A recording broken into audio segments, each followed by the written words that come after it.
No matter how ferocious the beast may be, a single touch from this little girl will instantly calm it down. The woman had been overworking for so long that she eventually collapsed and died right at her doorstep. She never imagined her life would end in such an unceremonious way. Fortunately, the gods took pity on her and offered her a second chance. They arranged for her to be reborn in another world to help resolve conflicts among humans. In return, they would grant her any special ability she wished, whether teleportation, flight, or anything else she could imagine. But the woman's request left the gods stunned. She told them she had always dreamed of petting fluffy animal deities. Though slightly confused, the gods grasped her wish roughly. She wanted to be liked by all creatures except humans. Before she could finish explaining, they sent her off to be reincarnated. When she opened her eyes again, her new family was right before her. As the daughter of a duke, the girl grew up happily and healthily. And astonishingly, she was always surrounded by all kinds of animals, just as she had wished. One day, her mother had to go to the royal palace on business. Coincidentally, no one else in the family was available to look after her. With no other choice,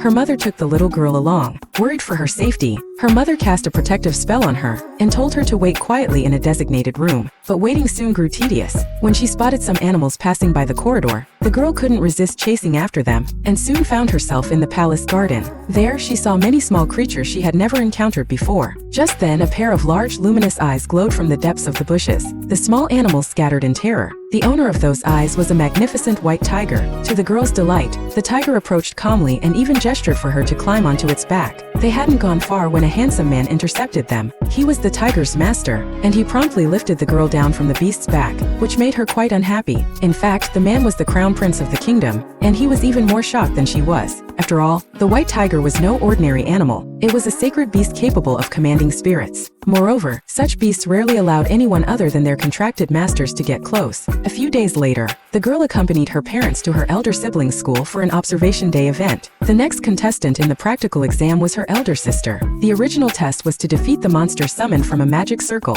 but something went wrong. Instead of common monsters, a mighty dragon emerged from the circle. From the prince's alarmed explanation, the girl learned that this dragon was an even more powerful sacred beast than the white tiger. Fear for her sister's safety gripped her heart, but to her confusion, her sister stood smiling confidently on the arena, and even her mother beside her seemed full of strange enthusiasm. The girl could sit still no longer. Without a second thought, she scrambled over the protective fence. Thanks to the vigilant spirits still lingering from her mother's spell, she landed safely on the arena ground. Then she rushed straight toward the towering red dragon. Everyone held their breath, expecting her to run to her sister. Unexpectedly, the little girl dashed right past her sibling. The great red dragon itself seemed astonished by this tiny creature's bold approach. It turned out that the girl's only intention was to reach out and touch the dragon's shimmering jewel-like scales.